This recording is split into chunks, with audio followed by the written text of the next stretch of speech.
Andy, I want to start with the debate tonight that obviously I'm not at because I'm in Pittsburgh. Decided, I'm not going to go. What is your take on tonight's debate? Well, my daughter had a volleyball game last night, and it's kind of like watching the JV team before the varsity team comes out on the court. I mean, look, anytime you're watching a JV team, you're waiting for that moment where one of the players might have a breakout moment and maybe they distinguish themselves from the rest of the pack. But let's be honest, I think that's unlikely. I mean, Donald Trump, in full disclosure, like you said, I've endorsed Trump. He's endorsed me in my reelect. I was one of his first endorsements, is that Donald Trump is so far ahead across the country. He's up 30 points or so in Iowa. He's up in 20 points in Florida. And so the amount of time to close the gap is closing quickly. And if you're a candidate, you have to deal with the holidays coming up. So once, Halloween hits and Thanksgiving's around the corner, people start tuning out politics and politicians, as they should. And then January 15th, you have the first caucus. And so I think this election is going to wind down quickly. I predict in the next 30 days, a lot of these candidates are going to drop out, and ultimately they should endorse Donald Trump, as I have. But look, this is Donald Trump's to lose. And the more candidates in this race, the more it guarantees that he will be the nominee, which I'll predict right now.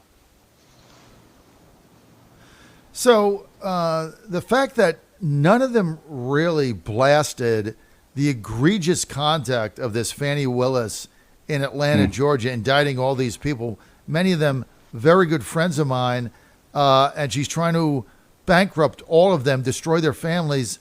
Why not a peep on any of these guys and gals? Well, I think that's a great point. A lot of people don't realize that when you get indicted like that, even if you're innocent, there's a huge financial cost in defending yourself. Yes, you're innocent until proven guilty, but you still have to put up a defense. And so these folks are going to be devastated by this. And so this district attorney, like all the other woke district attorneys around the country that have been targeting Trump, are now targeting his associates. But, when you look at the DAs, I have the bill to defund Jack Smith, the woke district attorney in D.C., and trying to go on offense and as Republicans put some points on the board and take it to them for once, because they're so adept and so skilled at suing and attacking and name calling against us. We've got to go on the offensive and put them back in their place. And Fanny Willis is out of control. All right. Speaking of offense, Speaker McCarthy got on one of the Fox shows. I'm sorry. One of the Fox shows. You said offense. I thought we were going to talk about the Titans, but all right, appropriations is where you're going with this one. I can tell. We'll get there. We'll get there.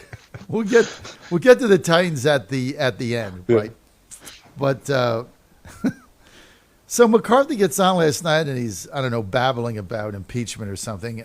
I really couldn't follow what he was saying with Larry Kudlow. When you guys get back, what is the deal here? Are we going to get a formal impeachment inquiry or what?